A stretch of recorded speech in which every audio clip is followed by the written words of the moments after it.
창세기 2장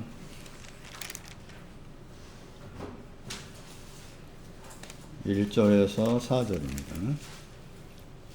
천지와 만물이 다 이루니라.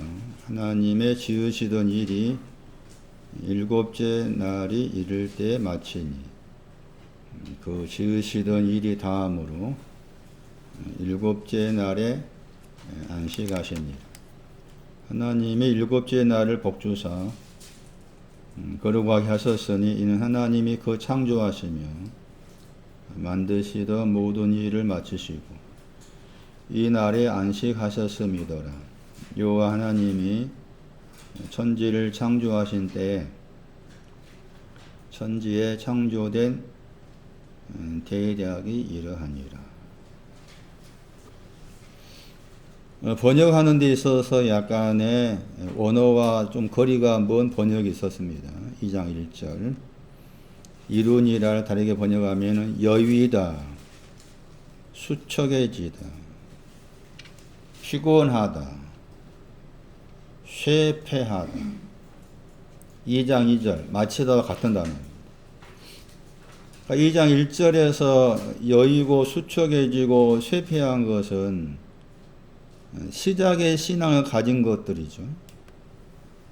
천지가 창세기 1장 1절이었으니까 시작의 신앙을 가진 그 당당함과 확고함이 여유어져 갔다는 것이고, 2절은 하나님께서 여유시는 거죠.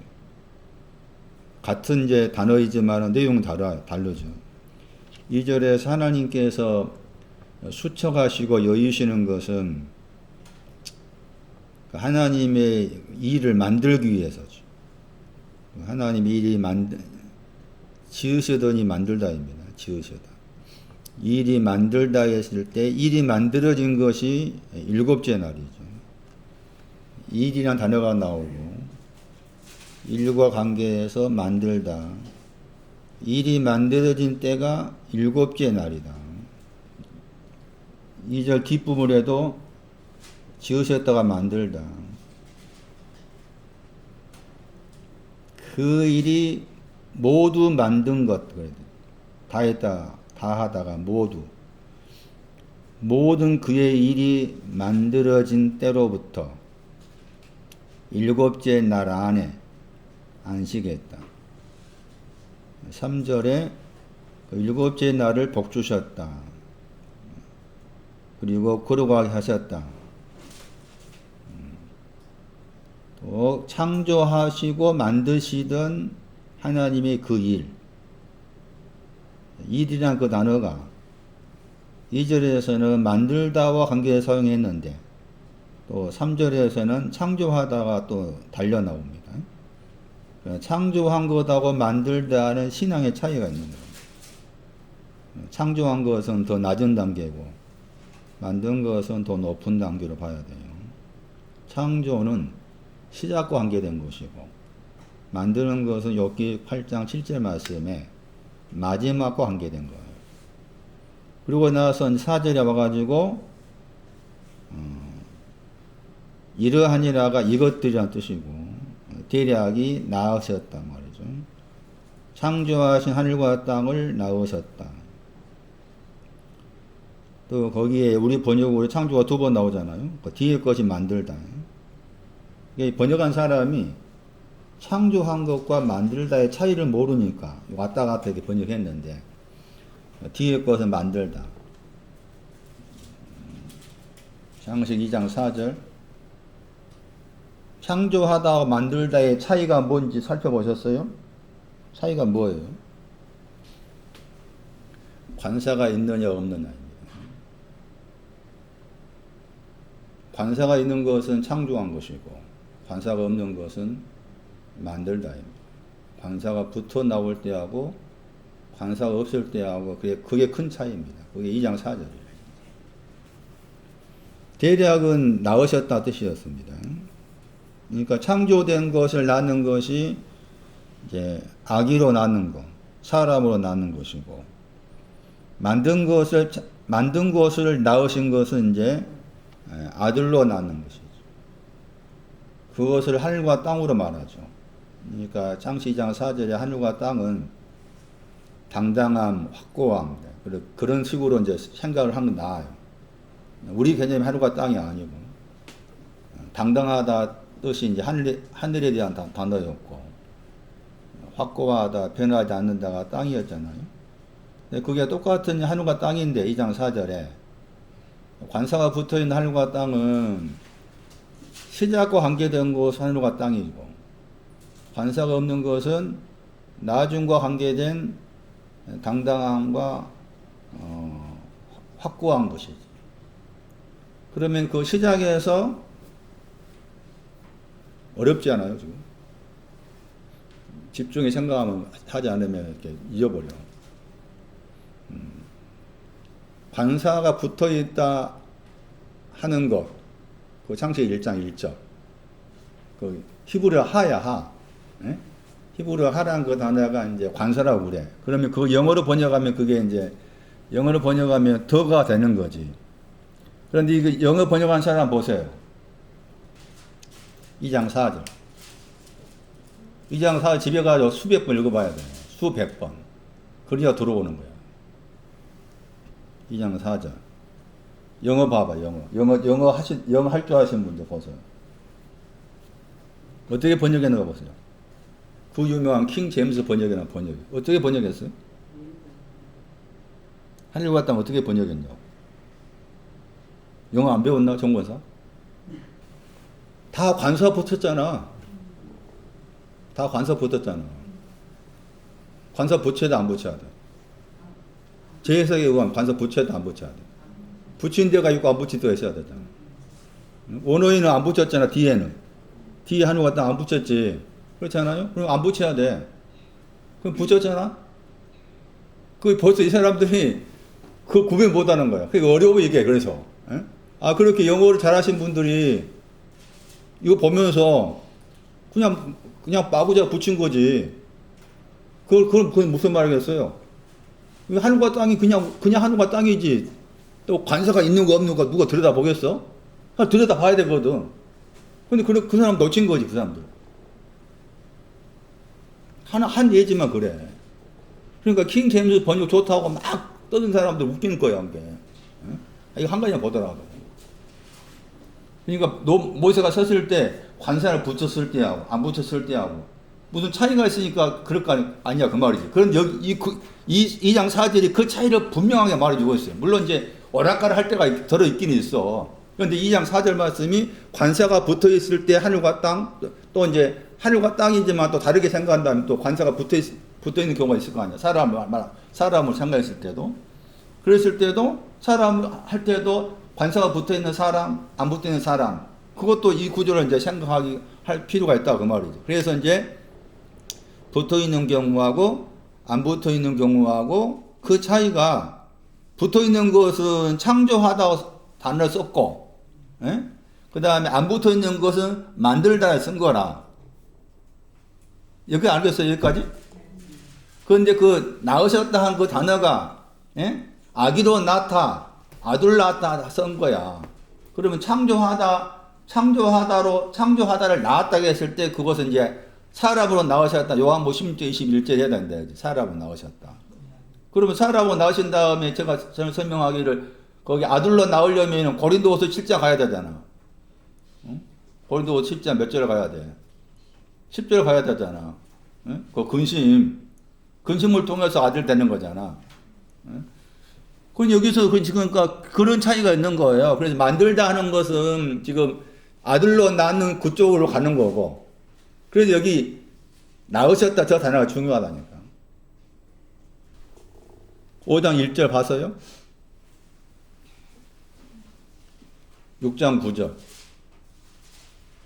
낳으셨다가 뭔지 모르면 5장 1절, 5장 전체를 해석할 수 있는 중심절이 5장 1절이에요. 6장 9절. 노아에 대해서. 낳으셨다. 낳으셨다가 단어가 신앙적으로 뭘 말하는지를 모르면은 5장 1절 전체를, 5장 전체를 해석하기 어려워. 낳으셨다가 뭔지 모르면은 노아의 신앙을 이해하기 어려워. 그래서 이 단어가 중요하다니까? 저는 아주 중요하다고 막 침을 뱉으면서 열변을 토하고 있잖아. 네? 그럼 여러분들은 뭐 중요해. 그냥 그것이 그것이지. 그렇게 생각 쉽지 않아? 그렇게 생각하면 안 돼. 너무 중요한 단어인데 이 단어를 또 이렇게 그 70인 번역에서 너무 쉽게 너무 간단하게 번역했어. 그렇게 하면 안 되는데. 응? 70인역은 그래도 했지만 킹 제임스 영어로 영어의 킹 제임스 번역은 저렇게 번역하면 안 된다겠죠. 제너레이션이나 저 영어 단어는 제 기억으로 세대나 단어예요. 세대가 아니라 낳는다. 생일 축하합니다 할 때 영어가 뭐예요? 버스데이 하잖아. 버스야 버스. 네? 버스가 저 단어라니까. 낳는다. 근데 세대로 번역했잖아. 5장 1절. 그것도 세대. 응? 그것도 자손 번역했어. 응? 자손 번역했어. 웃기지 않아?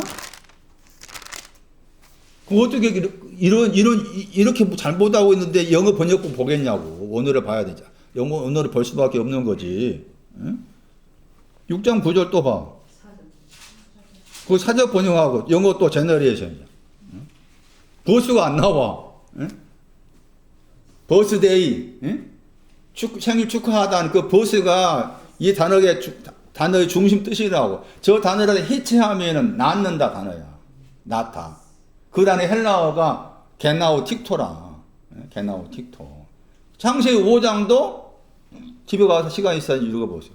창세기 5장도 뭔가 하면은 두 가지 나온 거야. 두 가지를 낳다가 죽었다. 이게 창세기 5장이에요. 창세기 5장. 두 가지를 낳다가 죽었어. 그 창세기 5장 전체에 이제 두 가지 낳다 하는 거 죽은 사람에 대해서 쭉 이야기해. 두 가지 내용을 낳은 사람을 쭉 이야기하고 있어. 하고 있다고. 그럼 창세기 5장 말씀에서 그냥 우리 마태 1장이랑 비슷하지. 마태 1장은 그냥 개나오만 낳았다 했잖아. 마태 1장은. 그 창세기 5장 차이가 있는 게 뭐? 창세기 5장은 그 히브리어 얄라드는 저 단어가 이제 헬라어로 옮길 때 아기 나타 또 아들 나타 하는 두 가지 헬라어 단어를 옮기는데 여기에서도 이제 거기 창세기 5장 거기에도 문제가 있는 게 이 70명 신학자들이 그 나타 하는 저 단어를 이걸 살 필요 없어요. 나중에 제가 창세기 5장 따로 떼어 설교할게요. 그때 들어보세요. 어쨌든 이 단어가 굉장히 중요한 단어다. 2장 4절에 읽어보세요. 읽을 줄 아는 사람.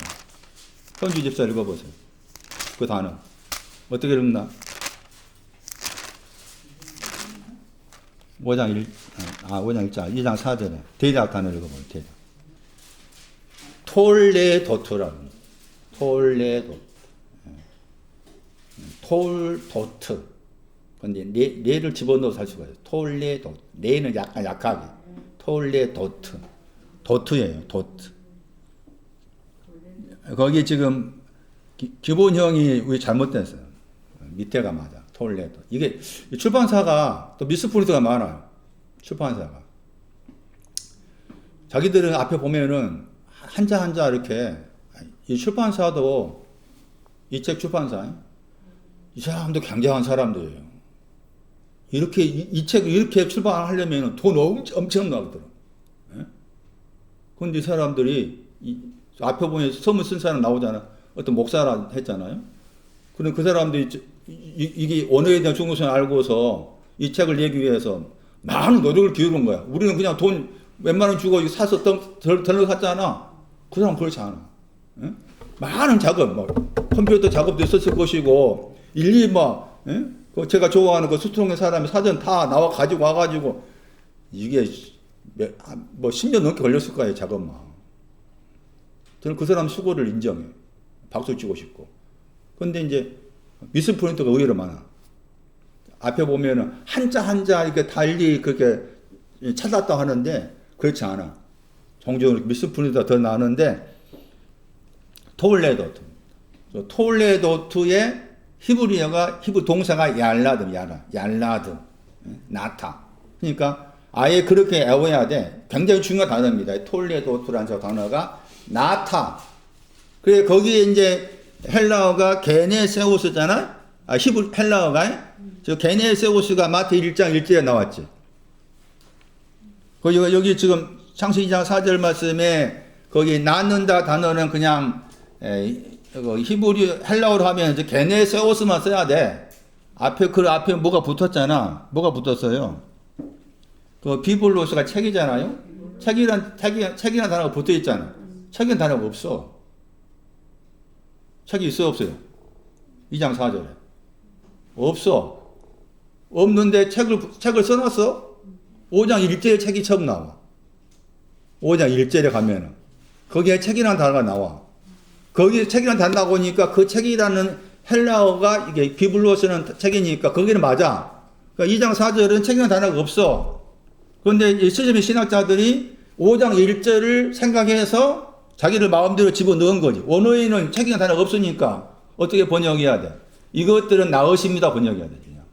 나으심 그렇게 번역해야 돼. 그게 게네세우스야.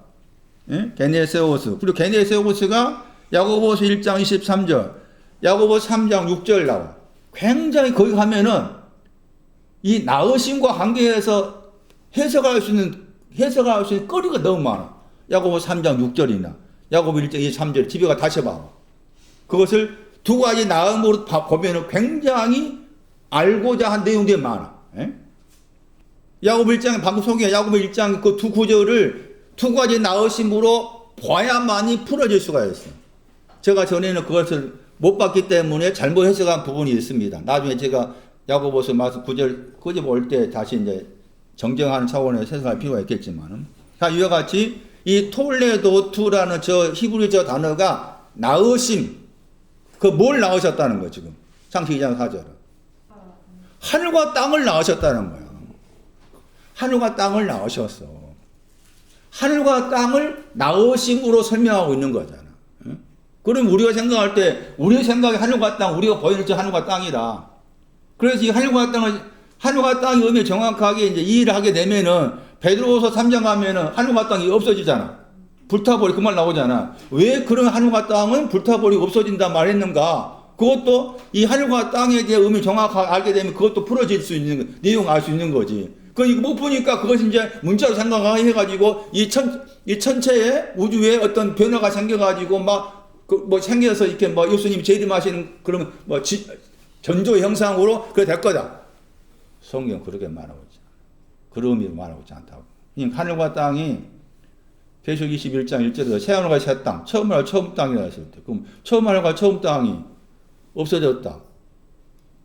새 하늘과 새 땅은 보니까 없어지더라. 그때 그러면 처음 하늘과 처음 땅이 뭐고, 새 하늘과 새 땅이 뭐냐 하는 것도 지금 창세기 2장 4절 말씀에 하늘과 땅을 정확히 알아야만이 이해할 수 있는 거다.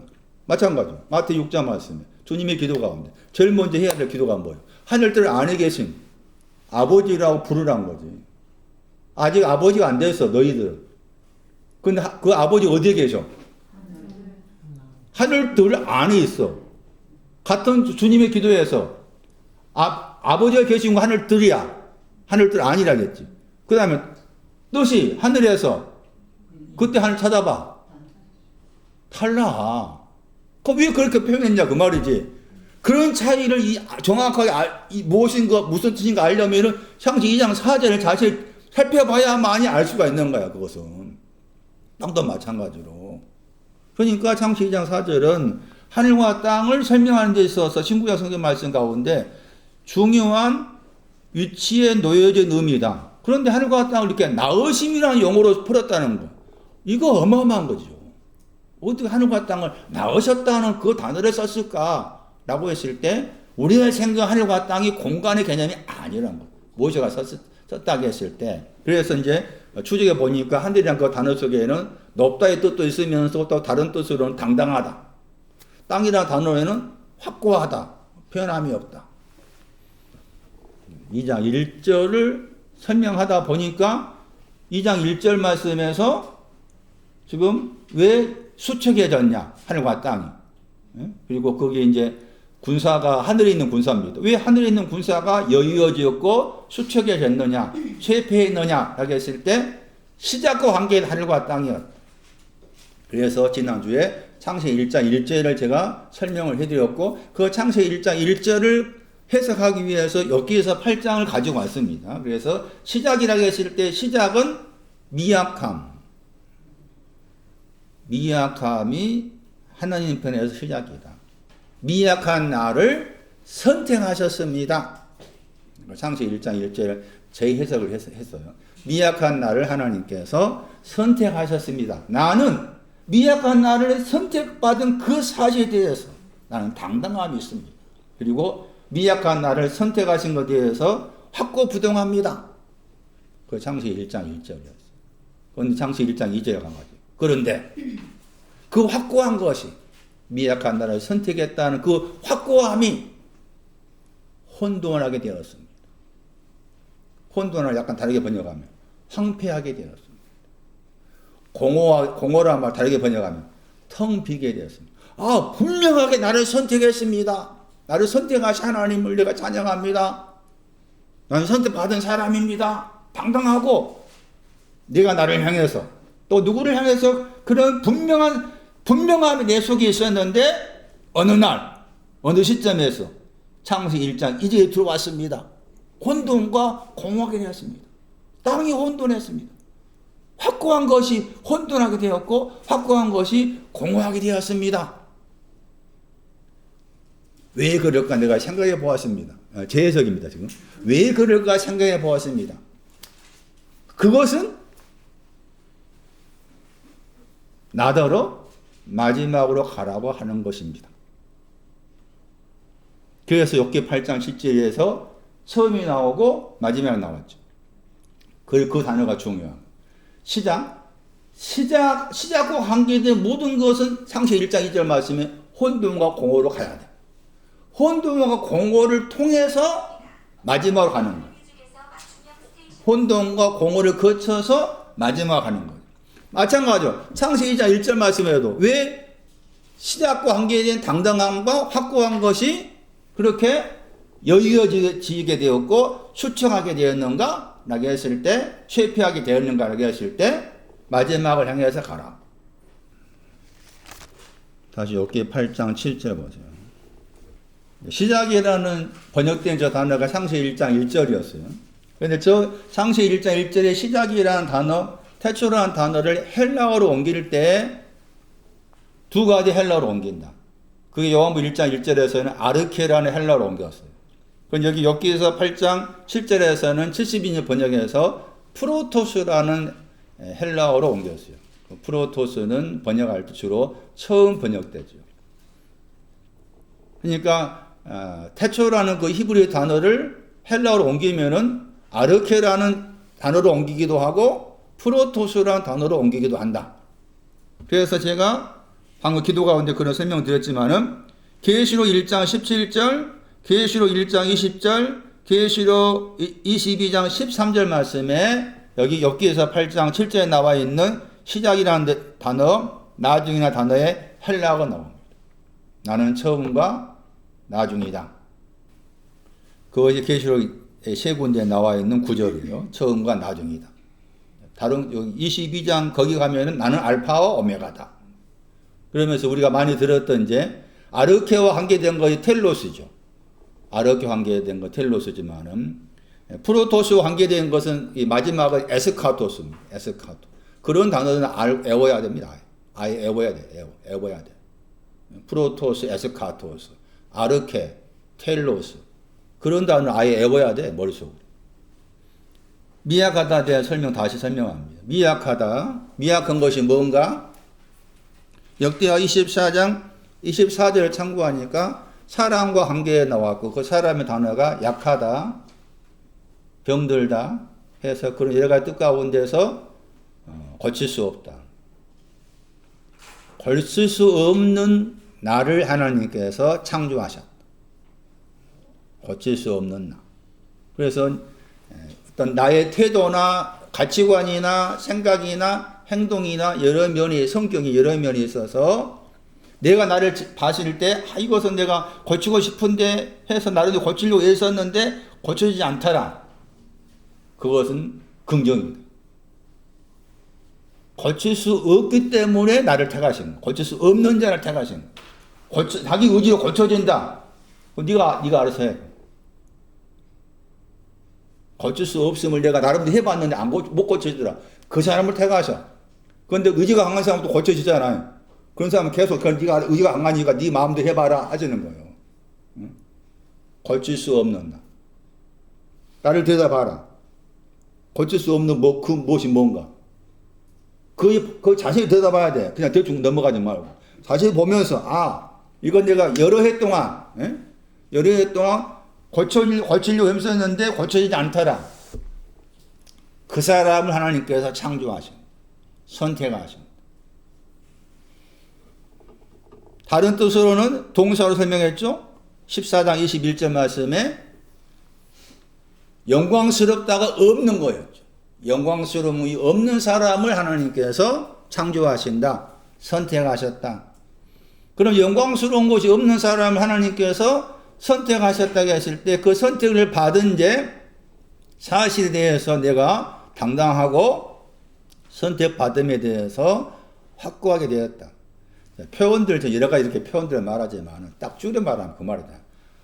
야 누구야 내가 너를 선택했는지 너는 아느냐 그 말이잖아. 그럼 여러분 나름대로 하나님께서 나를 선택했어 라고 하는 그 근거가 있어야 돼. 내 안에 나는 이러했기 때문에 하나님 나를 선택하면 내가 안다. 그런 내용이 있을 거 아니에요. 그런데 그것을 지금 말씀을 풀어놓은 거잖아 지금. 응? 그런 여러분 나름대로 나는 하나님 나를 선택해서 말아. 그 선택해서 하나님께서 나를 향해서 내가 너를 선택한 걸 너는 어떻게 알고 있느냐 라고 했을 때 나름대로 할 말이 있지. 나 이러했으니까 등등 할 말 있을 거 아니에요. 그러면 그걸 다시 이제 말씀과 이렇게 연결을 지어야 되잖아. 그랬을 때 지금 설명한 것처럼 고칠 수 없는 거. 영광스러운 것의 반대인 비참함. 뭐라 번역했어요? 비천. 미약하다. 동사. 비천하다. 이런 나를 하나님께서 창조하셨다. 다른 뜻으로 선택했다. 그래서 이제 거기 이제 설명 가운데 영광스럽다 말의 반대 말이었고, 그게, 번역을 정기하다 번역했죠. 정기하다가 영광이라는 단어의 동사인데, 이걸 여기서 정기하다 번역했지만 약간 다르게 번역하면은 무겁다의 뜻입니다. 무겁다. 그래서 부담이 가다 그런 뜻이에요. 마음에 무거운 짐이 얹혀져서 부담이 되다 그런 뜻을 가져요. 이 단어가. 그냥 단순하게 내가 영광스럽습니다. 존귀합니다. 그런 가벼운 말이 아니고 이 단어 자체가 무겁다. 우리가 하나님께 영광을 돌리자 그러잖아. 그거 장난치는 거야. 그 영광이 아니요. 영광이란 동사의 의미 속에는 무겁다가 무거움이 있어. 무거움. 그 무겁다는 뭐 가벼운 것이 아니다. 무겁다는 내가 내 마음에 부담이 있다 그 말이지. 그게 무거운 거야. 그러면은 그 무거운 내용이 뭐였는가 하면 책망이었잖아. 책망이 내 마음에 짐이 돼 있다 그 말. 하나님께서 책망하신다는 그 책망하심에 대해서 내가 그 알아차린 거죠. 하나님이 책망이 이런 것이구나 알아차려서 그 책망하심이 내 마음에 짐으로서 얹혀져서 부담이 되고 있다 하는 거, 이게 정죄하다 뜻이에요. 그걸 지난주 설명할 때 책망이 나왔었고, 그 다음에 요가를 두려워하는 거 나왔죠. 세 번째는 철에 묶여있다 나왔죠. 철이 썩음이야, 썩음. 철의 신앙적으로 따라가면 썩음도 들어있어. 그냥 썩는 것에 묶여있어. 나는 지금 썩는 것에 묶여있구나 하는 것이 내 마음에, 그것을 알고서 내 마음에 지금 짐이 되어 있다. 그 말이에요. 그러면은, 이 비천한 자를 선택했잖아? 선택하셨다고 했잖아요? 그게 창세기 1장 1절이지. 비천한 자를 선택하셨으면은, 그 다음에 하나님의 프로그램이 뭘까요? 이 존귀함을 알게 하셔. 이 무거움을 알게 하셔.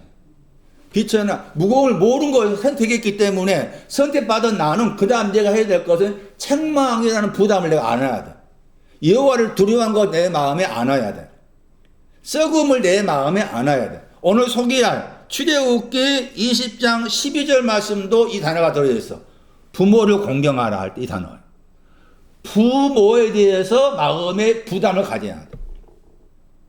그것이 비천한 나를 선택한 것에 대한 내 편에서 마중물이지. 나 같은 비천한 자를 선택했기 때문에 나는 이제 당신께 비천한 자를 선택하신 것에 대해서 그 반응으로 나의 마중물을 돌려드리는데, 내가 이제부터 아까 세 가지 말씀드렸지만 오늘 소개할 부모를 공경하는 것, 그 부모를 내가 공경하려고 내가 힘써 보겠습니다 하는 것이 비천한 나를 선택하신 내 편에서 마중물이라. 거기 말씀 가운데서 부모를 공경하라 했잖아요. 그 공경하다 그 말이 부모에 대해서 부담을 가져라 그 말이죠. 부모에 대해서 부담을 가져라. 약간 다르게 말하면 그 부모와 관계된 그런 내용에 대해서 진지해라.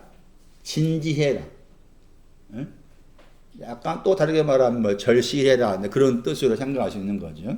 그래서 부모가 출애굽기 20장 12절 말씀에서 부모에 대해서 그 번역은 이제 어떻게 했는가 보세요. 출애굽기 20장 12장. 공경하라 했죠. 공경하라. 부모를 공경하면 그 결과가 나오죠. 너의 생명이란 말, 날들이란 말이죠. 너의 날들이 길다 했죠. 부모를 공경한다고 했을 때 그 부모를 공경한 보답하심으로 날들을, 이 날이 이제 의의 빛입니다. 날이 의의 빛. 의의 빛이 길어진다 하는 거예요. 의의 빛이 길어진다. 물론 그 뒤에 나오는 말씀은 뭐 땅 위에서 말 나오지만 의의 빛이 길 것이다. 뭐 할 때? 부모를 뭐 할 때? 부모를 공경할. 제가 여러 번 말씀드렸지만 부모에 대해서 언급한 성경 구절 가운데 부모를 버려라. 여기서처럼 부모를 공경하라. 이런 말씀이 나온다. 그러면 그 말의 의미는 버려야 될 부모가 있고 공경해야 될 부모가 있다. 그런 뜻이에요. 그런데 이 부모는 우리가 알고 있는 눈에 보이는 부모가 아니라겠죠. 그래서 여기 말씀에서 이제 부모는 긍정의 부모도 포함되겠고, 제 생각으로 부정적인 부모도 여기에 포함된다고 볼 수가 있는 거예요. 부정의 부모도 내 마음의 짐이 돼야 돼요. 긍정의 부모도 내 마음의 짐이 돼야 돼. 그래서 부모를 언급하는 성경 구절 가운데 잠언 1장 8절 아버지는 훈계, 그 다음에 어머니는 법이라겠죠. 법과 훈계가 부모가 됩니다. 그것이 법과 훈계가 내 마음에 짐으로 얹혀져야 한다 그 말이고, 욥기 17장 14절 말씀도 그 아버지 어머니 하면서 아버지는 뭐 무덤이라겠고 어머니는 뭐라겠나 벌레 말 그 다음 나옵니다. 구더기 그렇게 나옵니다. 에스겔 16장 3절 말씀에서도 부모가 나옵니다. 그리고 잠언 23장 25절 말씀에는 긍정의 부모가 나옵니다. 잠언 23장 25절 말씀. 잠언 23, 25절 말씀 바로 앞구절이 24절과 연관지어서 생각할 수가 있습니다. 그것도 부모를 설명하는 중요한 구절입니다. 어쨌든 부정적인 부모든 긍정적인 부모든 그 부모를 내 마음의 짐으로 이렇게 가지고 있어야 돼요. 이거 약간 다른 표현이지만 여러분 이해를 돕기 위해서 설명드리는데, 제 어머님이 가까운 바로 곁에 계시는데 저는 물론 내가 장남이니까 그렇지만 가까이 계시니까 항상 마음에 보이지 않는 침이 있는 거예요. 지금. 예? 밑에 있는 동생들은 뭐 없어. 내가 봤을 때 할 필요도 없어. 장남이기 때문에 그럴 수 있겠고 가까이 계시기 때문에 그렇게 할 수 있는 거죠. 그 짐이야. 짐. 마음의 짐. 비슷한 원리지. 부모에 대해서 내 마음의 짐을 얹히고 있는 게 이게 공경이야. 짐을 가져라. 그래야 내가 욥기 거기 몇 장이에요? 욥기 몇 장? 욥기 17장 14절 말씀에 아버지가 무덤이라겠거든. 무덤에 대해서 그 다음에 벌레 말하고 뭐랬어요? 구더기. 그것을 내 마음에 짐을 가지고 있어라. 그러면은 누구한테 한 말입니까? 여기 출애굽 20장 그 12절은. 너의 부모라고 했잖아요. 너가 누굴까? 미약한 나를 선택했습니다. 그 사람. 미약한 나를 선택했습니다. 창세기 1장 1절. 시작이 있는 사람이 너야, 너. 응? 시작이 있는 사람이 너고 그 사람, 시작이 있는 사람한테 이제 부모가 생긴 거지. 예? 시작이 있는 사람한테 부모가 생긴 거야. 시작이 없으면 부모가 없어. 시작이 있는 사람에게 부모가 생겨서 그 부모에게 부모를 이렇게 짐으로 가져라. 그러면은 생명이란 날이라 했잖아. 날이 있어. 의를 말해. 의의 빛. 의의 빛을 가진 것이 길이라 했잖아. 길이라 저 말이 무슨 말인가 하면은 길이로 말해. 길이. 명사가 길이야. 명사가 길인데 그 길이라는 그 번역을 하면 한자로 길이를 번역하면 그게 장이 돼. 장광고할 때. 장은 길이가 되고 광은 넓이가 되고 고는 높이가 돼. 그게 창세기 6장 15절 말씀에 방주에도 나오고 열왕기상 6장 2절 말씀에 집과 관계에서 장광고가 나오죠. 예? 또 에베소 3장 18절 나오고 계시록 21장 10몇 절로 나와.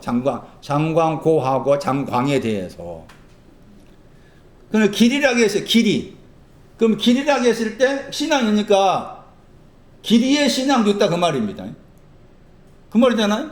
높이의 신앙도 있고 넓이의 신앙도 있고 에베소 3장 18절에 한 가지 더 다른 데서는 장광이 나올 때가 있고 장광고 이 세 가지만 나오는데 에베소 3장 18절에 말씀은 하나 더 붙였어.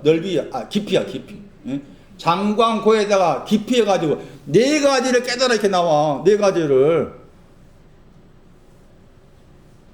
계시록 21장은 성을 말할 때 장광고가 같다 나와. 장광고가 같다. 창세기 6장하고 열왕기사 6장에서는 그 장광고가 달리 표현돼. 장광고가 달리 표현돼. 그럼 이 장광고가 뭐냐 그 말이지. 그래 거기에서 장이 길인데 이 신앙의 길이라고 했을 때 그 신앙의 길이가 우리 생각의 길이 그러면 여기서부터 여기까지 이게 길이잖아. 예? 여기서 여기까지 길이잖아. 그 길이 발음이 맞나? 넓이 길이 할 때 그 길이입니다. 높이 할 때 그 길이 그러면은 여기서 여기까지 길이라 생각하잖아. 이렇게 생각하겠지. 그런데 이 뜻은 그 말이 아니고 하나님의 노하심을 더디하다. 길이라는 신앙. 예? 하나님께서 노하신 것을 맡고 계신다. 더디하다. 그런 뜻이에요. 이것도 알아야 돼. 이사야 48장 9절에. 여기 출애굽기 20장 12절 말씀이 중요한 게 이게 에베소 6장 2절에 나와. 이 표현이. 에베소 6장 2절 말씀. 그러니까 너의 생명의 날이라고 했잖아. 너의 날들이 길다 그러니까 또 이것도 오해하겠죠. 너의 날들이 길다니까 이게 이제 번역을 어떻게 하겠어요. 이제. 너의 날들이 길다. 장수. 요즘 백세 그 프로그램 보면 열받아. 백세 무용장수. 너의 날들이 길다. 100세까지 산다. 성경에 보니까 어떤 때는 120세까지 살았다 하고 아담은 900몇 세 때까지 살았다가 하네. 그걸 문자로 생각하지 그렇게 사는 건가? 그 말이야. 노하심이 더디야. 그게 신앙의 길이다. 그러면 방주에도 이 길이가 있어. 높이도 있고 넓이도 있어야 돼. 에베소 3장에서는 또 깊이도 있어야 돼. 네 가지를 다 알아야 된다고 에베소 3장 18절에 말씀이 나오고 있는 거고. 그래서 말씀드린 것처럼 지난주 말씀에서는 미약한 자를 나를 선택하셨다. 나는 나를 선택하심에 대해서 당당함이 있고 나를 선택하심에 대해서 변함이 없다. 나를 선택했다 하는 그 사실에 대해서 각자의 경험은 다르다 할지라도 말씀과 연관을 생각하실 때 바꿀 수 없는 나, 고칠 수 없는 나, 전혀 부담도 갖지 않고 그냥 술렁술렁 신앙생활을 했던 이런 나를 하나님께 선택하셨다 했을 때 선택받아 거기에 근거해서 그 다음 신앙 단계는 이제는 네가 이제 좀 마음의 부모에 대해서 부담을 가지고 살아라. 마음의 부담을 좀 가지고 살아라 하는 거 두 번째 신앙 단계라. 그러면 이제 또 그 다음에 어디로 가야 되냐. 그래서 다시 욥기 8장 가야 돼. 어쩔 수 없이 욥기 8장 7절이 창세기 1장 1절과 연관된 것이니까 욥기 8장 7절을 완전하게 해석을 해야 됩니다. 창세기 2장 1절 9절은 다음, 이걸 해석한 다음에 시간이 되면 하기로 하고. 그러니까 시작이 나오고 나중에 나왔죠. 그래서 창세기 1장 2절 말씀에 시작과 관계된 땅이 혼돈하고 공허하다는 것은 무엇을 향해서 가라고? 나중을 향해 가라고. 나중을 향해 가라고 혼돈과 공허가 있다. 창세기 2장 1절 말씀에 땅과 하늘의 군인들이 여유해졌다 하는 것도 마지막 나중을 향해서 가라고. 나중을 향해서 가라고. 그럼 여기서 간단하게 말이자. 욥기 8장 7절 간단하게 시작은 미약하다 했고 그 다음에 또 줄여가지고 나중이 있는데 그 나중은 심히 창대하다. 이렇게 아주 간단하게 말했습니다. 그러니까 간단하게 표현된 이 말씀은 시작과 나중은 신화의 큰 틀이 돼. 시작과 나중이라는 용어는 신화의 큰 틀로 생각해야 돼. 집을 짓는 데 있어서 먼저 큰 틀을 만들어야 되잖아. 그런 것처럼 시작과 나중이란 것은 나의 신앙의 집을 짓는 데서 큰 틀이야. 그 여기에다가 이제 세세하게 방을 만들고 이렇게 세분화 시켜서 세세한 것들이 거기에 이제 들어가야 되는 것인데 그러면 나중은 심히 창대한다고 했을 때 이 말은 무슨 말인가? 그래서 창대하다가 나와 있는 창대한 단어가 딱 4번 나온 단어인데 다른 구절에서 창대한 것이 무엇인가를 설명해 주고 있기 때문에 그 구절을 가가지고서 나중은 심히 창대하다 했을 때 창대한 신앙이 무엇인가를 알 수가 있는 것인데 그게 시편 92편 13절이에요. 시편 92편 13절 보시면은 의인을 설명하면서 두 가지 나무가 소개가 됩니다. 의인을 설명하는 데서 두 가지 나무 소개되는데 하나는 종려나무가 나오고 다른 하나는 백향목이 나옵니다. 그리고 그 백향목과 관계해서 번역으로 반륙하다 저 단어가 창대하다와 같은 단어. 그 나중은 심히 창대하다고 했을 때 나중에 심히 창대하는데 창대한 신앙을 가지려면은 먼저 종려나무가 돼야 됩니다. 그러니까 다시 신앙을 이제 흐름으로 생각한다면은 미약한 자를 선택했습니다. 선택받은 나는 내 마음에 나름의 부담을 가져야 됩니다. 부모를 공경하는 부담을 가져야 됩니다. 그 다음에 신앙 과정이 종려나무가 돼야 됩니다. 그리고서 백향목이 돼야 됩니다. 그런 흐름으로 가는 거예요. 이 구절이 중요한 것은 의인을 설명하는 중요한 구절입니다. 의인을 설명하는 중요한 구절이 시편 92편 13절입니다. 의인을 설명하는 데 있어서 하나는 나무로 묘사해가지고 종려나무 같은 의인이 있고 그 다음에 백향목 같은 의인이 있어요. 그 말은 뭔가 하면 의인이나 저 용어에는 두 가지가 있다. 그 말. 의인이나 용어는 두 가지가 있습니다. 종려나무의 신앙은 더 낮은 단계, 백향목의 신앙은 더 높은 단계입니다. 의인이나 신앙이 몇 가지라고? 두 가지입니다. 나무로 묘사했는데 종려나무, 백향목. 자, 이 경우를 보시면 이사야 57장 1절 보시면 왜 의인이 두 가지냐? 이사야 57장 1절. 의인은 죽는다가 멸망하다입니다. 의인은 멸망하는데 마음 위에다가 두는 사람이 없다 했죠. 의인이 멸망하는데 의인이 멸망한다 했을 때 그 멸망한다는 그 의인에 대해서 마음 위에다가 두는 자가 없다.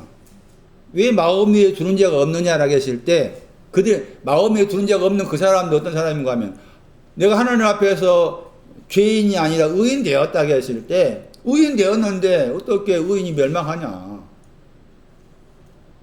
의인이면 한번 의인이면 끝까지 의인이지 왜 그 의인이 멸망할 수 있느냐라는 생각을 하고 있다 그 말이죠.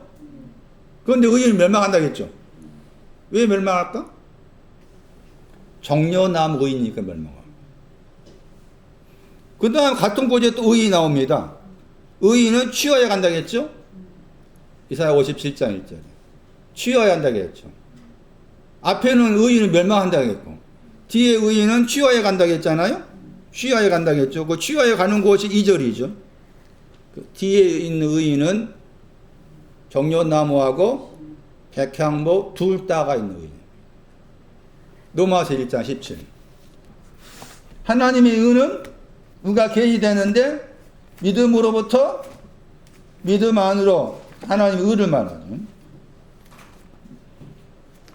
그때 하나님의 의가 계시되 하나님의 의가 믿음으로부터 믿음 안으로라고 했을 때 믿음으로부터의 의, 또 믿음 안으로 의라 그 말이거든요. 계시되 하나님의 의는 믿음으로부터의 의가 있고 믿음 안으로 의가 있다 그 말이에요. 그러면 믿음으로부터 의는 뭐고 믿음 안으로 들어간 의가 뭐냐? 그리고 하박국서 2장 4절에 기록하기를 의인은 믿음으로부터 산다 했을 때 거기서 그 믿음은 뭘 말하는 걸까? 마태복음 5장을 보시면은 의에 대해서 주리고 목마른 자는 배부를 거다 그런 구절이 있고, 그 다음 밑에 보시면은 의를 위해서 핍박받는 사람은 천국이 저희 것이라 말했어요. 그럴 때 의가 뭐예요? 달라. 마태복음 5장 20절. 서기관과 바리새의 의가 있고, 서기관과 바리새의 의가 있고, 보다 더 많은 의가 있어야, 보다 더 많은 의가 있어야 천국에 들어간단 말이라고. 거기 다르죠? 그 앞에 믿음으로부터 정려나무, 뒤에 믿음 안으로는 백향. 의인은 믿음으로 산다 할 때 그 믿음은 백향. 무슨 말을 모르겠어요? 어쩔 수 없어. 모르면 지나가야 돼. 정려나무 보세요, 이제. 의인이 두 가지다. 이거 계속 강조해야 돼. 에스겔 33장. 여러분의 그 잘못된 거 벗기려면 계속 해야 돼. 아까 의인 멸망하는데 마음에 둔 적 없다고 했잖아요. 그거 벗겨야 돼. 에스겔 33장 13절. 의인한테 말하기를 살아라. 의인한테 살다 말이 두 번 써졌습니다. 에스겔 33장 13절. 그러면 거기 있는 말씀에서 의인이, 자기 의가 있는 의인이 의를 믿었어요. 의를 믿었는데 죄악을 행했어. 의를 믿고 있는데 그 다음에 죄악을 행했어. 죄악을 행하니까 믿고 있는 그 의를 하나님께서 기억지 않아. 그리고 죄악을 만들다입니다. 단어가 만들다. 죄악을 만든 사람은 죽는다고 그랬어. 이 구절에. 그러니까 이 구절도 말씀드린 것처럼 시편 92편 말씀에 의인은 정려나무와 백향목 둘로 구성되어 있어 모르면 이 구절 해석하기 어려운 거죠. 그러면은 앞에 말씀에서 의를 믿었다고 했을 때 의를 믿는 저 의는 정려나무에 해당이 돼. 죄악을 만든 것은 백향목이 없는 거야. 백향목이 없는 경우가 죄악을 만든 거고, 그 다음에 정려나무가 있다 할지라도 백향목을 만들지 않았기 때문에 정려나무 가지고 있는 그 의인으로서는 죽어. 그래서 의인을 향해서 두 번 뭐 한다고 했어요? 두 번 산다고 했지. 살다면 하야가 두 번 나와. 왜 두 번 산다고 했을까? 정려나무로 살고 백향목으로 살다 그 말이지. 정려나무로 살고 백향목으로 살아라 해서 두 번 나온 거야. 그래서 시편 90편 중요하다니까? 의인을 설명할 수 있는 중요한 구절. 그러면은 살다가 의인한테 살아라 했잖아. 두 번 산다고 했죠. 사는 것에 반대면 죽는다잖아. 창세기 2장 17절 말씀을 하면은 선악과를 따먹으면 뭐라고 했는가 하면 죽어. 선악과 따면 죽는 거 두 번 나와. 그 말은 무슨 말이에요, 그러면? 그 선악과가 뭘까? 이 구절을 해석하지 못해. 이 구절, 에스겔 33, 13절이 뭔지 모르면 선악과 그 구절을 해석하기 어려워. 살다 이 단어 때문에. 선악과는 종려나무 되게 하지 못하고 백향목 되게 하지 못하는 것이 선악과야. 그래서 그걸 먹으면 죽고 죽는다겠고, 의인한테는 살아라 살아라 한 거지. 선악과라는 것이, 선악과 따먹는 게 뭐냐, 신앙적 의미로 말하면은, 선악과를 따먹는 것은 두 가지 의인 되게 하지 못하는 거다. 그 종려나무가 뭔가 보세요. 아가서 7장에 나옵니다. 종려나무는 키를 말합니다. 키. 아가서 7장. 종려나무는 너의 키는 종려나무 같다고 했죠. 종려나무의 상징이 키를 말합니다. 장광고할 때 고입니다. 방주에서 장광고할 때 고가 키입니다. 코마. 그리고 저 키라는 단어 속에는 우리가 많이 들었던 일어나라, 쿰이 있습니다. 쿰. 그래서 종려나무는 쿰입니다. 쿰. 일어나는 거 종려나무. 일어나는 거 종려나무. 대표적 구절 사무엘상 2장 8절. 먼지에서 일어나다. 시편 40편 3절 말씀에서 쿰 일어난다고 해서 일어난 그 위치가 셀라라는 반석이에요. 셀라. 셀라의 신앙도 종려나무입니다. 키의 위치입니다. 키의 위치. 아가서 2장 10절에서는 겨울이 지나갔으니까 일어나라 합니다. 겨울이 지났으니까 일어나라. 그때 겨울의 상징이 죄악과 허물입니다. 죄악과 허물이 지나갔다. 죄악과 허물이 지나갔으니까 일어나라. 그리고 나와 함께 걸어가자. 쿰입니다. 쿰. 그게 종려나무, 키의 신앙입니다. 신약성경 말씀의 종려나무는 요한복음 12장 13절. 요한복음 12장 13절을 다시 보세요. 종려나무가 의인이다. 첫 번째 의인이다. 키의 신앙이다. 키라고 했을 때, 키라는 말을 썼을 때 동시에 장광고가 있어야 됩니다. 장도 있어야 되고 고도 있어야 되죠. 아까 장은 설명했지만 광이 있어야 돼요. 광. 요한복음 12장 말씀에 종려나무가,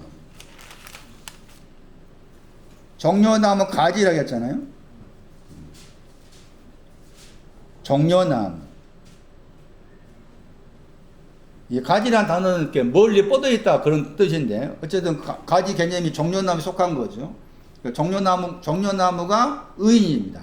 의인. 일어난 신앙을 가진 의인. 요한복음 12장 13절. 삼위일체 복수입니다. 12장 12절 큰 무리입니다. 이 큰 무리가 열처녀에 속합니다. 열처녀, 마태 25장 열처녀를 달리 말하면 큰 무리입니다. 왜 그런 해석인가 하면은 12장 13절 말씀에 가지고와 영접했다. 마태 25장 1절 그대로 나옵니다. 나갔다. 마태 25장 1절. 만나러 갔다. 마태 25장 1절. 그러니까 마태 25장 1절 말씀에 열처녀들이 신랑을 맞으러 밖으로 나갔다. 뭘 들고서? 등불을 영접하고서. 그 등불이 종려나무입니다. 그 등불이 종려나무. 첫 번째 의인입니다. 그 등불이 종려나무 첫 번째 의인이. 그렇게 해석하게 된 근거가 요한복음 12장 13절 말씀에 가지고 나가 맞으러 이 단어들이 마태 25장 1절 그대로 나오기 때문에 그렇게 해석하는 거예요. 그러면은 미련한 처녀도 여기 의인이다 그 말이죠. 미련한 처녀도 종려나무 가진 의인입니다. 그런데 이제 거기에서 이제 슬기로운 처녀는 또 그릇 안에다가 기름 가지고 있죠.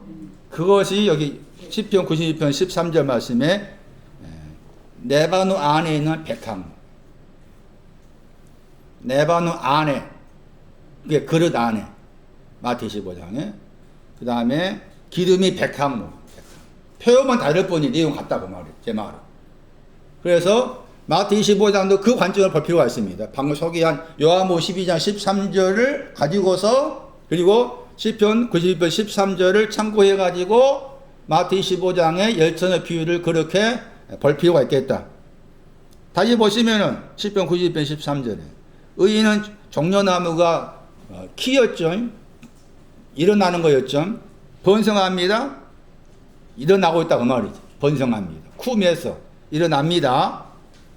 그런데 그 번성하다가 14절 보시면은 흥왕하다 같은 단어. 14절. 1편 92편 14절. 흥왕하다, 번성하다 같은 단어예요. 그러면 그 번성한다고 했을 때, 흥왕한다고 했을 때 14절 말씀에는 번성하는 곳이 있습니다. 정년나무가 번성하는 곳이 하나님의 어디 아니라겠죠? 하나님의 어디 아니라겠어요?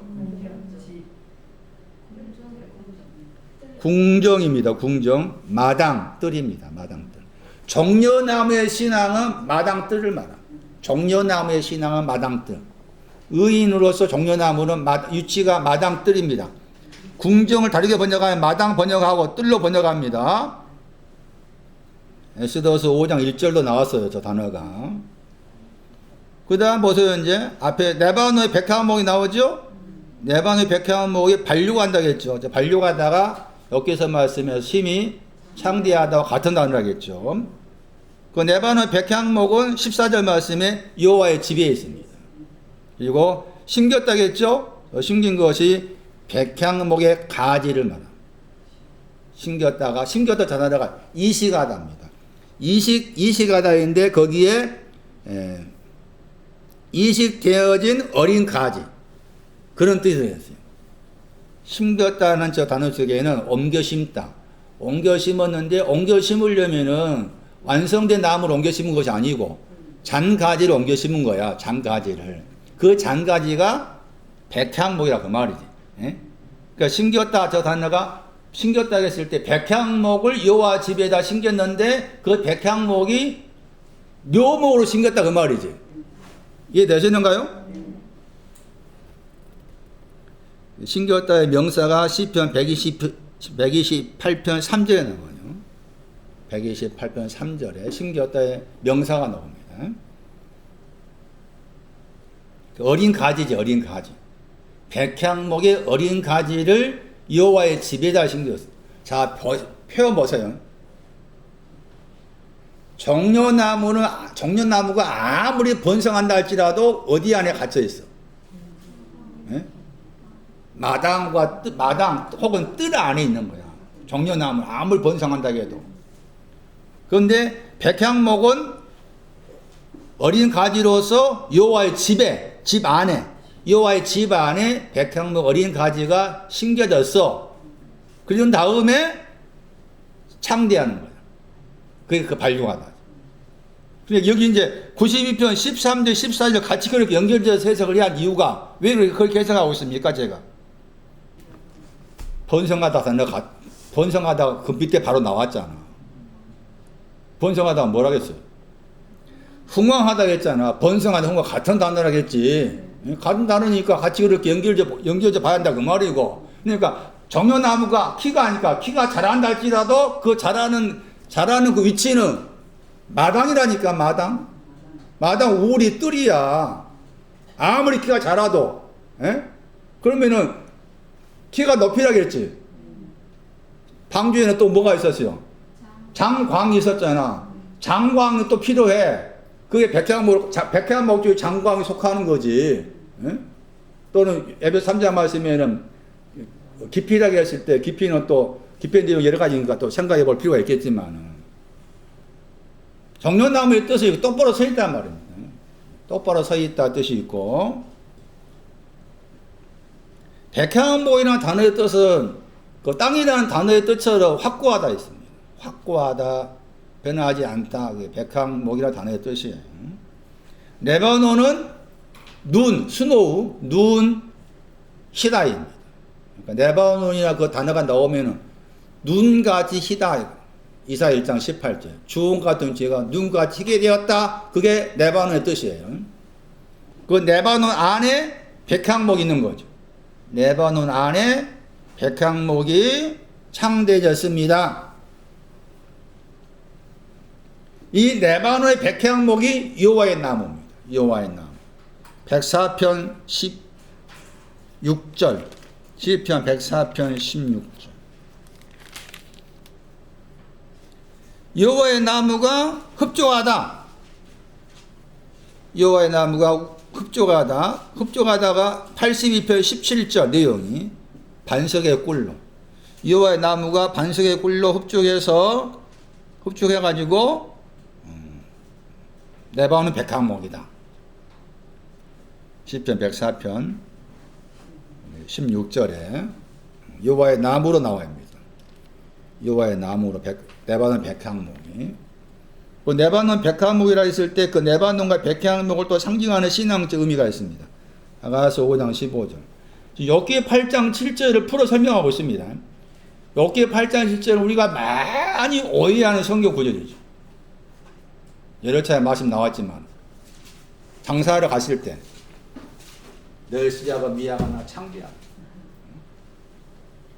장사집도 그렇고 또 막 저기 그 구절은 막 아무것이 갖다 붙이죠.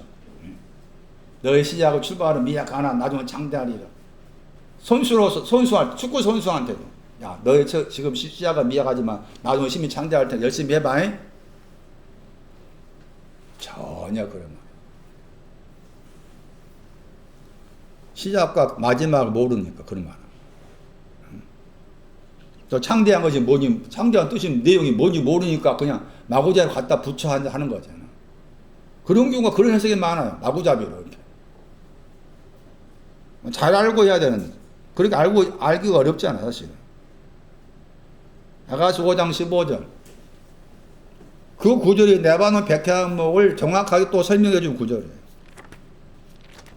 나중에 창대하다가 심히 창대한 것이 뭐냐? 레바논 안에 백향목같이 창대하는 거다. 백향목 되는 거지.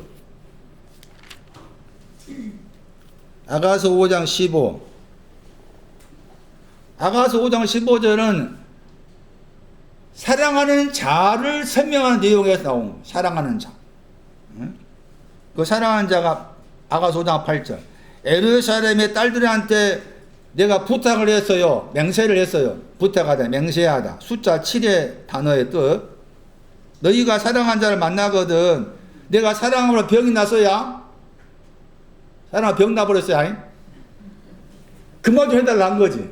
그러니까 그 예루살렘 딸들이 묻기를 네가 사랑하는 자가 남이 사랑하는 저보다 더 나은 것이 뭐냐 물어본 거. 응? 권사님들 기억하나? 응? 권사식 받을 때 거기 폐에 써놓은 거 얼마나 중요한 뜻이에요 그게. 응? 다 어디 가버렸어?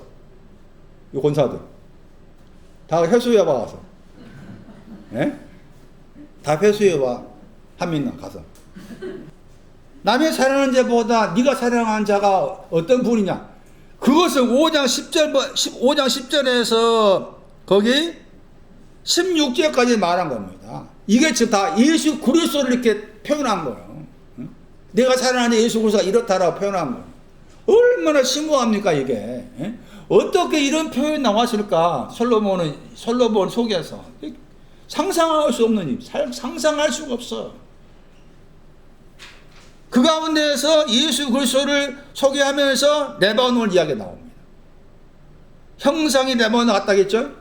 이 형상의 얼굴. 주님의 얼굴은 레바논 같습니다. 주님의 얼굴은 흰 눈같이 힙니다. 눈같이 힙니다. 레바논을 얼굴로 말하고 얼굴의 신앙이 레바논이다. 주음 같은 죄가 희게 되었어. 거기에 근거해서 얼굴의 신앙. 그 다음에 백향목을 뭐라고 그럽니까? 보기 좋다고 했어요. 당신은 백향목이다. 당신은 레바논이요. 당신은 백향목입니다. 당신이 레바논인 것은 당신의 얼굴, 눈같이 시다에 근거해서 당신의 얼굴은 레바논이고, 그 다음에 확고하다, 흔들림이 없다 하는 백향목은 보기 좋습니다. 보기 좋다 단어가 선택하다. 백향목같이 선택하고 있습니다. 그 선택한 것이 의와 공평을 만드는 것. 잠언 21장 3절. 당신은 백향목이 당신은 의와 공평을 만드신 분이다. 의와 공평을 만드신 것을 선택하신 분입니다. 이게 백향목. 의와 공평을 만드신 것을 선택하신 분이라는 것이 백향목의 의미예요. 그래서 여기서 레바논 백향목은 바로 예수 그리스도, 신랑이신 하나님 예수 그리스도를 설명하면서 나온 표현의 말씀이에요. 자, 그래서 의인은 종려나무 더하기 백향목 둘 딸을 가지고 있었을 때 그게 완성된 의인입니다. 여기 종려나무만 가지고 있으면 그걸로는 전부가 안 되는 거라죠. 종려나무가 아무리 자란다 할지라도 그 자람의 위치는 마당이고 뜰이기 때문에 그렇습니다. 이제 창세기 2장으로 다시 갑니다. 여기서 8장 7절은 창세기 1장 1절에 시작과 관계된 성경 구절이어서 시작은 있는데 왜 시작을 가진 하늘과 땅이 힘드냐, 피곤하냐, 아직 창대한 것이 오지 않아서, 아직 종려나무와 백향목이 오지 않았기 때문에 피곤하다. 그래서 하나님께서 그 피곤함을 가져가셔가지고 하나님께서 이제 당신의 일을 일곱째 날에 만드셨다. 당신의 일을 일곱째 날에 만드셨어요. 그 일곱째 날이, 일곱째가 맹세하다. 일곱째 날이라고 해서 이 날은 공평의 빛을 말합니다. 공평의 빛.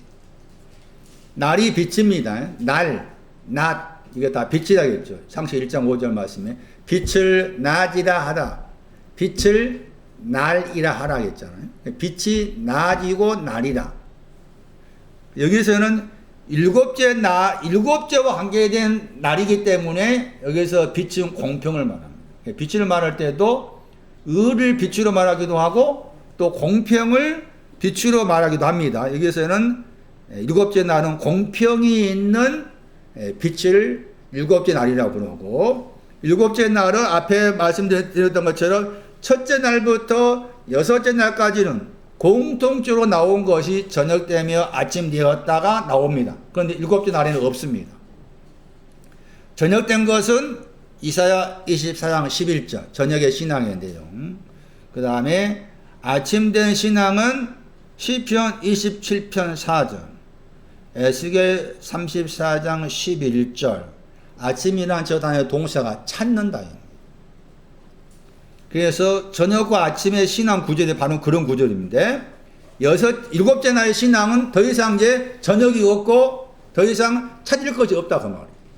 더 이상 찾을 것이 없는 것이 일곱째 날의 신앙이기 때문에 일곱째 날을 그렇게 하나님께서 피곤하시면서 일곱째 날을 만드신 거예요. 근데 거기 일곱째 날을 만드셨을 때 일과 연관이다. 일을 만드셨다 했죠. 저 일이 뭔가 하면은 메신저로서 일입니다. 일이라는 저 단어가 메신저입니다.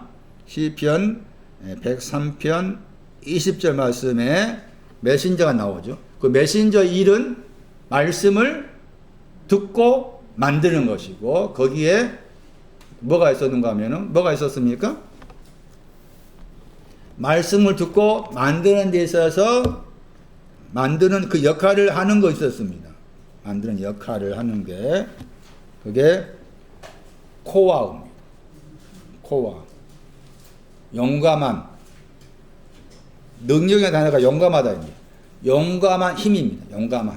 용감한 힘이 말씀을 듣고 만드는 역할을 합니다. 그 여기에서는 이제 창세기 2장 2절 말씀에는 일을 만들었다 나오죠. 일을 만들었다겠죠. 그 일을 만든 것이 코와. 또 일을 만드는 것은 말씀을 듣고 만들다는 또 거기 집 짓는 거 생각하셔야 돼요. 지혜로운 사람. 말씀을 듣기만 안 하고 만들지 못한 사람은 미련한 사람이 그렇죠. 그러니까 말씀을 이룬다가 만들다야. 이루다가 만들다 여기 시편 103편 10절에. 말씀을 듣는 것은 듣고 만들지 못한 것은 미련한 미련한 사람이 머리에 집 짓는 거. 마태 7장 24절, 26절. 야고보서 1장 23절도 듣지만 말고 청취자만 되지 말고 만든 자 되라 나오잖아요. 거기에서 이제 그 게네세우스가 나옵니다. 그래서 천사라는 저 단어가 창세기 2장 2절 말씀에 일이라는 저 단어와 서로 관련되어 있습니다. 그러니까 일이 뭐냐면은 메신저로서 일을 말합니다. 메신저로 일이고 그게 만들다가 연관된 것이니까 말씀을 듣고 만드는 거. 반석에 집 짓는 거. 그 말이죠. 반석에 집 짓는 거. 그런 내용이 일곱째 날의 신앙이다. 그런데 그런 일을 하기 위해서 하나님께서 무척 피곤했다. 그 말이죠. 하나님께서 피곤하신 거다고 창세기 2장 1절 말씀에 하늘과 땅이 피곤한 거다고 내용 다르죠. 분명히. 넘기셔가지고 안식에 대한 거. 말씀을 듣고 만드는 그 일 가운데 안식이 있다겠죠. 안식한다 하는 것이 말씀을 듣고 만드는 그 안에 안식이 있는 겁니다. 단순하게 일곱째 날이 안식했다 하니까 우리가 생각해서 숫자 7에서 토요일 날 안식했다 말 전혀 아니야. 전혀 아니고 이걸 잘 정리해야 안식교를 만나면은 막 싸움박질 할 수 있지 말씀으로. 또 좀 안식에 대해서 말하는 사람 많잖아. 안식은 뭔지 모르면서. 안식하다는 저 말은 일을 만드는 거기에 들어있는 거. 일을 만든다는 것이 아까 시편 103편이잖아요. 말씀을 듣고 만드는 거. 집 짓는 거. 반석에 집을 짓는 거기에 안식이 들어있다 그 말이지. 거기에 안식이 들어있어. 그러니까 여기 말씀에 겉으로 보면은 일곱째 날이 되니까 거기에서 일곱째 날에서 안식했다라고 생각하기 쉬운데 안식하다는 저 단어를 이제 나온 구절을 소개하면은 이해가 되실 거예요. 반석에 집을 짓는 일을 만드는 거기에 안식이라는 의미가 들어있다. 안식한다는 말은 애 쓰고 있는 것을 그만두다의 뜻이다. 애 쓰고 있는 거였어. 내가 애를 쓰고 있는데 애 쓰는 것을 그만두었다. 그게 안식하다의 단어의 뜻이다. 애를 썼는데 애 쓰므로부터 그만두게 되었다. 그 내용이 뭐냐? 119편 119절. 우리가 생각한 안식이 전혀 아닙니다. 시편 119편 119절 말씀에 주께서 버리셨다. 저 단어가 안식하다. 샤바트. 안식한 것이 뭐냐? 주께서 버리셨습니다. 뭘 버리셨느냐? 뭘 버리셨다? 찢기를 버리셨다. 그러니까 안식하다 거기에는 찢기가 더 이상 없다 그 말이지. 그러니까 찢기가 없다 하는 것은 일을 만드는 거기에서 찢기를 없애는 거예요. 일을 만드는 그 안에 찢기를 없애는 거다. 찢기를 버리셨다. 버리셨다 저 단어가 안식하다. 안식한다는 것은 찢기가 버려진 것을 말한다. 안식하는 것이 뭐다? 찢기가 버려진 것이 안식이다. 토요일이 아니다. 그리고 일요일 안식이야. 그것도 아니다. 찢기가 버려진 것이 안식이다. 찢기가 버려진 것이 안식이다. 찢기가 뭐냐? 뒤로 물러가. 시편 이사야 42장 17, 이사야 50장 5, 이사야 50장 5절 보세요. 찢기를 버리려면 이 찢기를 정리를 하셔야 돼. 이사야 50장. 나중에 제가 찢기에 대해서 따로 설교할 기회가 있을 거예요. 이사야 50장 5절 말씀이에요. 뒤로 물러가다 있죠, 여기 물러가지 않았다 했지만, 물러가다 자산합니다. 물러가다 자산해가 찢기라는 단어의 동사입니다. 찢기는 물러가는 걸 말해요. 물러가는데 뒤로 물러가지 앞으로 물러가겠어요? 그래서 뒤로 물러가다. 뒤라는 단어가 앞에 나오고 물러가다입니다. 여기 물러가지 안 했다 한 거잖아요? 안 했죠? 안 했다 했죠? 뭐 있기 때문에? 이사야 50장 5절. 귀를 열었기 때문에. 그러면 찢기가 물러간 거였죠? 찢기가 단어는 물러가다죠. 찢기가 있다 그 말은 뭐예요? 그 말이지. 귀가 열리지 않는. 우리는 처음에 소경입니다. 소경이고 김버거리입니다. 귀가 열려져야만이 찢기가 없어지는 거예요. 그래서 찢기를 버렸다 그 말은 찢기가 버리는 건 안식이라겠죠? 귀를 열게 되었다 되는 거죠. 찢기가 버려져야만이 귀를 열게 되는 거고 연관된 것이고, 그 다음 찢기를 버리려면은 그 찢기를 먼저 어떻게 하는가 하면 찢기란 그 자체가 불순물이요. 그래서 그 불순물을 깨끗이 해야 돼. 그 다음에 깨끗이 한 것으로 그게 전부가 아니야. 그게 이사야 1장이다. 그리고 찢기라고 했을 때, 이 찢기는 주로 은과 관계 나와, 찢기가 버려진 것을 안식한다고 그런다. 그러니까, 찢기가 버려진 그 내용이 7째 날과 관계된 것이고, 찢기를 버리게 한 것이 하나님의 이 일을 만든 내용이다. 이사야 1장 25절 보세요. 찢기가 나오죠? 이사야 1장 25절 찢기 나오죠? 그 다음 이사야 1장 22절 말씀에 은이 찢기가 되었다겠죠? 은이 찢기가 되어서 이사야 1장 22절에 이사야 1장 25절 말씀에 그 은의 찢기를 정리하는 것이 이제 앞에 말씀에 먼저 버렸다가 나오죠. 저 단어가 불순물 없애다. 차라프. 불순물 없애다. 찢기라는 불순물 없애. 그 다음에 두 번째가 우리 번역으로 청결이야. 그러니까 찢기를 주께서 버리셨습니다. 그게 안식과 연관된 거였잖아요.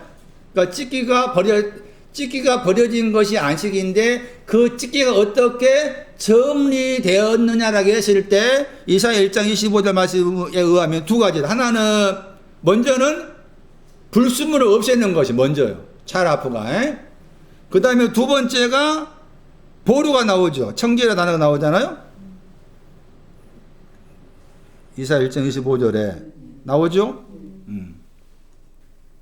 이 단어가 연관한 단어가 아가서 6장 9절입니다. 바알입니다. 바알. 그 번역을 뭐라고 했어요? 6장 9절하고 10절 말씀에 해가 막다. 6장 10절이고 아가 6장 9절은 귀중히 여기다. 그러니까 찢기를 정리하는 것은 먼저 불순물을 없애고 그 다음에 두 번째가 이 바알에 속합니다. 바알. 여기서는 지금 명사하고 아가 6장에서는 그 형용사가 나와 있어요. 그러니까 안식하는 것을 찢기와 연관된다면 불순물이 없어져야 되고 그 다음에 이제 귀중히 여긴 받았다. 아가시 6장 9절 귀중히 받았다. 해같이 맑았다. 이렇게 되는 것이 안식하다의 신앙적 의미다. 잠언 18장 18절 안식하다. 다툼이 그쳐졌다. 그게 안식입니다. 그치게 하다입니다. 예수는 거의 다툼인데 다툼이 그쳐졌다. 아까 전에 단어 자체가 예수인 걸 버렸다고 했잖아요. 예수인 것이 찢기라는 예수를 버렸다. 다툼이라는 예수를 그치게 했다. 언제? 제비 뽑으니까. 제비 뽑았을 때. 그 제비 뽑는 것이 안식과 관계되죠. 제비를 뽑았다는 것은 다툼을 그치는 거예요. 다투는 것을 미디안 할 때도 이 단어가 관계되고 이 단어가 참 여러 가지 뜻이 들은 단어입니다. 판단하다 뜻도 들어있고 제비가 뽑았다고 했잖아요. 제비 뽑았다 번역했잖아요. 영어로 번역하면 이게 영어의 이 단어라 이렇게 혹은 운명 이렇게 번역된 단어인데 그게 제비 뽑다고 관련된 단어예요. 근데 그 내용이 뭔가 하면은 시편 125편 3절이에요. 제비 뽑는 내용이. 그 안식은 다툼이 끝나는 것이 안식이다. 아까 앞에 막 구절은 찢기가 그쳐진 거고 여기서는 다툼이 끝나는 것이고 다툼이 끝나는 것은 다툼이 끝날 때가 안식인데 다툼을 끝나게 하는 것은 제비 뽑는 거예요. 125편 3절. 거기서 의인들 업 그랬죠. 업. 네, 저 제비 뽑았다. 의인들을 말합니다. 의인들. 제비 뽑는 것은 의인들을 말해요. 제비 뽑았다의 신앙이 의인들을 말해. 의인들 업 그랬잖아. 업 번역됐잖아. 하나님 고랄. 저게 제비 뽑다의 뜻이라. 영어 번역은 또 물론 운명의 뜻으로 번역된 영어 단어가 그렇게 되는 거예요. 의인이 뭐라 그랬어요? 정려나무와 백향무. 정려나무 백향무를 가졌을 때 다툼이 끝난다. 다툼이 그쳐지다. 잠언 20장 10절 22장 10절 안식이 뭐냐? 거만한 자를 쫓아내면은 다툼이 쉬었다겠죠. 아까 전에 앞에 잠언 18장 18절 같죠? 다툼이 그쳤다. 그치다. 안식하다. 다툼. 여기서는 이제 거만한 자 쫓아낸다겠죠. 아까 잠언 거기 18절 18절은 제비 뽑다 단어 썼죠.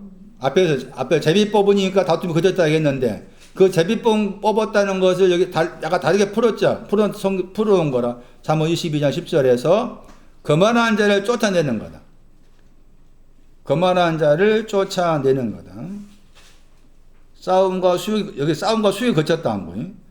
거만한 자를 쫓아내니까 다툼이 쉬고 나가고, 그 다음에 싸움과 수욕이 그쳤다. 싸움과 수욕이 그쳐진 거. 그쳐지다. 이게 안식하다.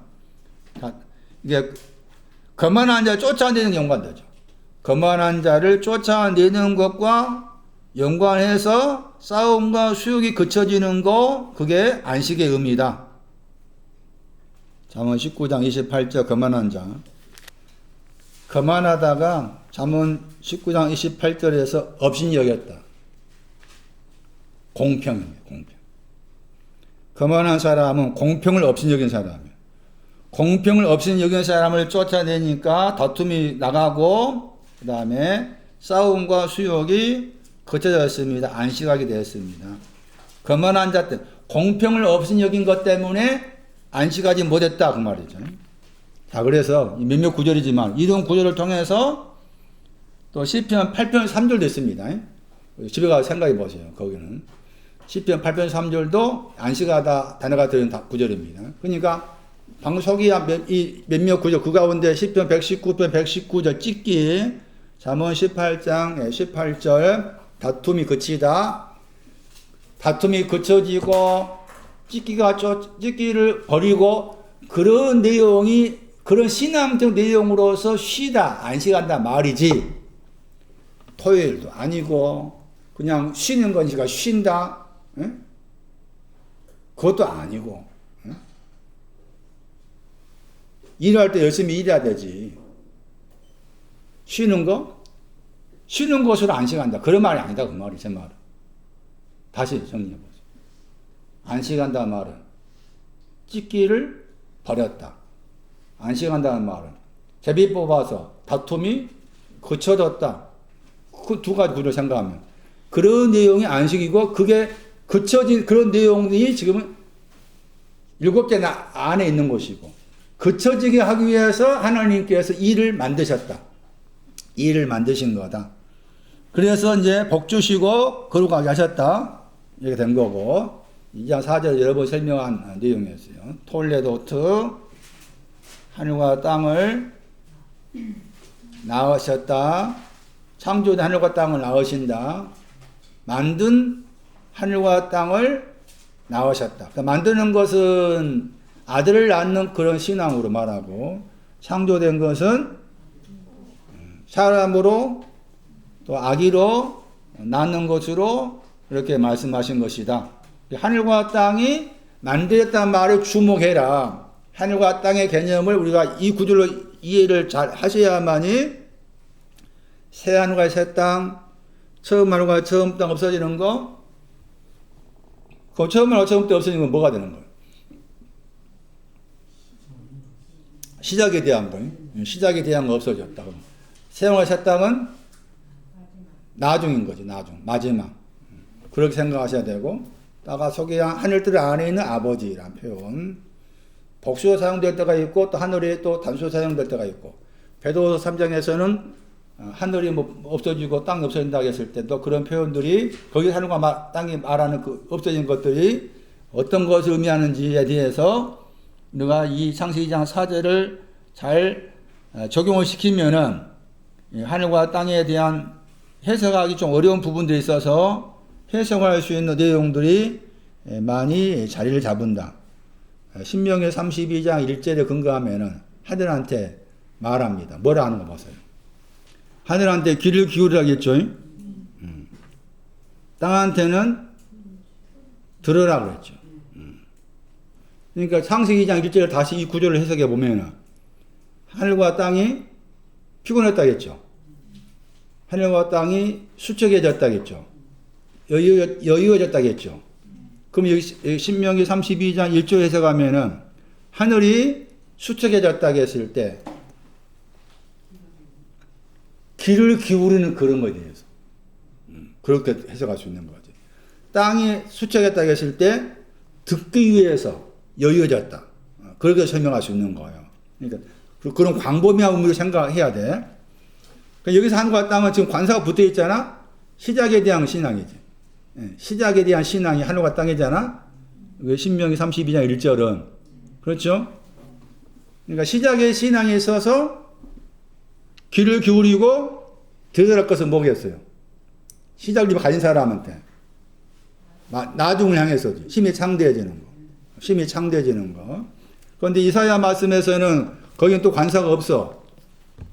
관사가 없는 것도 없다겠죠. 이사야 1장은 똑같이 이제 비슷한 표현에 대해서 들으라, 귀를 기울이라 했는데 이사야 그 1장 2절 보세요. 거기는 하늘한테 들으라겠죠. 반대로 나와요. 신명기 32장 1절에서는 하늘한테 귀를 기울이라겠고 땅한테 들으라겠는데 반대로 이사야 1장 2절에서는 하늘한테 들으라 하고 땅한테는 귀를 기울이라 이렇게 나와 있죠. 근데 관사가 둘 데 없죠. 관사가 둘 데 없어요. 그러니까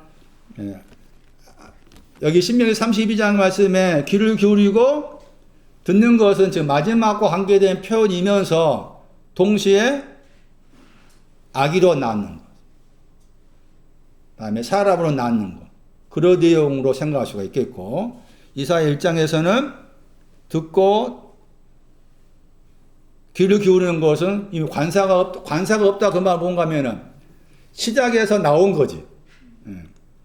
시작에서 나올 때가 관사가 없애는 거야. 그러니까 요한복음 1장 1절은 시작 안에 있었잖아요. 시작 안에 있었는데 시작 안에 다시 이거 보고 마칠게요. 요한복음 1장 1절에 시작 안에 있었다 그 말은 내가 미약함 안에 있었다 그 말이잖아요.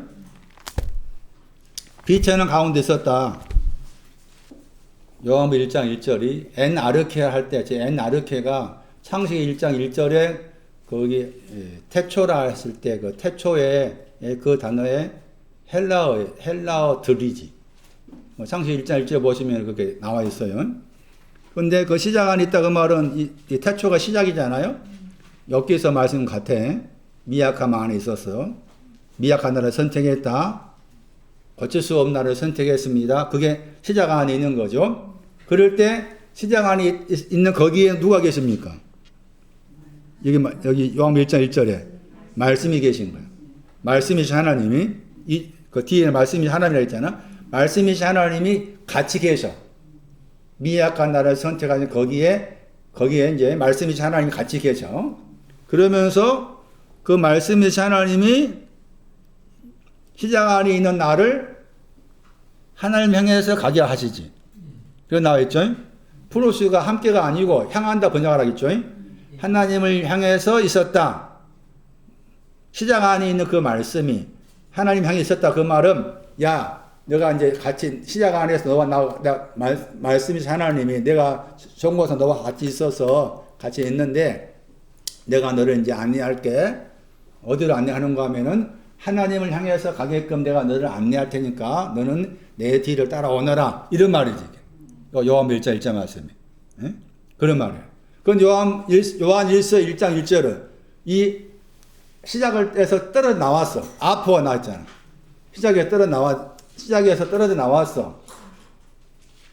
요한 1서 1장 1절은. 그 아포는 시작 안에 있다가 요한 1장 1절하고 요한 1서 1장 다르다고 했잖아. 시작 안에 있는 거다고 시작에서 떨어져 나온 거라고 했어. 시작에 떨어져 나온 곳에서 더 높은 신앙이지. 그러면 시작에서 떨어져 나왔다 그 말은 어디로 가려고 이제? 그래 마지막 나중을 향해서 심히 창대의 쪽으로 가려고 나왔다 그런 말이 되는 거잖아. 그 심히 창대의 쪽으로 가려고 나온 것이 이제 시작에서 떨어져 나왔다는 거 요한 1서 1장 1절의 의미고 요한복음 1장 1절은 시작 안에 있었는데 시작 안에 같이 말씀이 하나님과 같이 있었다. 그리고 그 말씀이 하나님이 나보다 더 앞서가지고 나로 하여금 어디를 향해서 하나님을 향하도록 길을 제시한 거라. 따지면 길을 제시했는데 다시 창세기 1장 2절에서 땅이 혼돈하고 공허하다고 했잖아.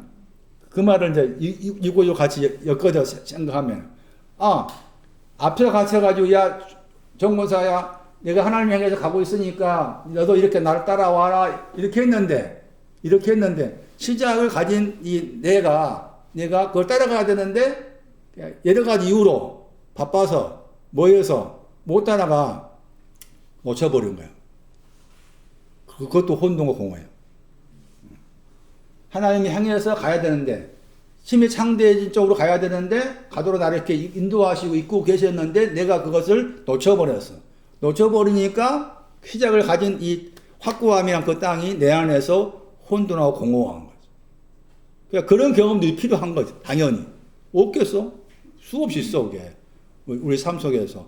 그러니까 혼돈과 공허란 말을 멀리 보지 말고 내 안에, 내 속에 있는 것으로서 황폐함, 내 속에 있는 것으로 텅 빈 그렇게 보아야 될 필요가 있겠다. 이 말씀 말한 것처럼 이미 말씀이신 하나님께서 또 말씀이 또 예수 그리스도 되잖아요. 저 로고스가 나로 하여금 하나님 향해서 가도록 먼저 앞서 가셨는데 내가 그 절절절 따라가야 되는데 이게 잘 못 따라가다 보니까 놓쳐버렸어. 놓쳐버리니까 내가 혼돈하고 공허하네. 그 창세기 1장 2절 앞부분의 내용이에요. 그럼 여기서 하나님이라고 했을 때 하나님 어떤 하나님입니까? 시편 7편 10절에서 11절. 집에 가서 공부해보세요. 의인이신 하나님, 의로우신 하나님.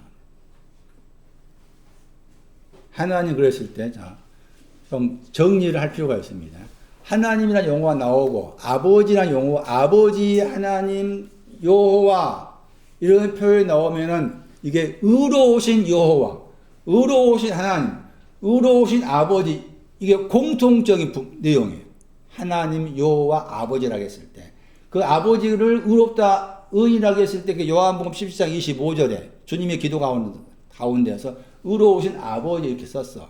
그러니까 여러분이 아버지란 말이 나오고 또 거기 여호와란 말 나오고 하나님이라는 말이 나올 때 그 말의 의미가 좀 막연하잖아. 사실은 하나님 믿으라 했을 때 하나님 믿는다는 말이 뭔가? 하나님 믿으니 또 나를 믿어라. 그런 말 나왔을 때 그 말 구체적으로 뭐냐라고 했을 때 1차적으로 의로우신 하나님 믿으라 그 말이구나. 그러면 의로우신 하나님 믿는다는 말이 뭔가 하면은 당신 자신이 의로우신 분이니까 나를 어떻게 하겠다고 말이죠. 그렇지. 나를 뭐? 종려나무. 응? 나를 종려나무 같이 번성하게 하시고 나를 백향목 같이 창대케 하신다. 그것이 의로우신 하나님이 하신 내용이에요. 그러니까 여기 말씀 요한복음 1장 1절은 하나님은 나를 그러같이 종려나무와 백향목으로 의롭게 하실 그런 내용이 하나님을 향해서 이 말이에요. 여기 요한 1장 1절에 말씀 하나님이라 그 개념이.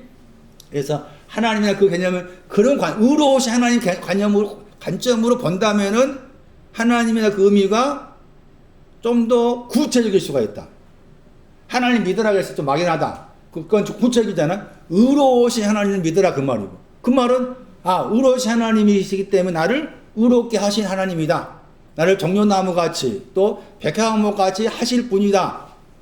그런 하나님 믿으라 그 말이구나. 그렇게 구체적으로 이해할 수가 있기 때문에 그런 이해가 필요하다. 그래서 찾아보니 시편 7편 10절 11절 12절 말씀에서 엘로힘이라는 하나님이 나오면서 그 하나님에 대해서 잘 설명해 주고 중심 구절을 할 수가 있어요. 요한 1장 1절을 그런 관점에서 볼 필요가 있겠다. 목이 아파요. 그만 합시다.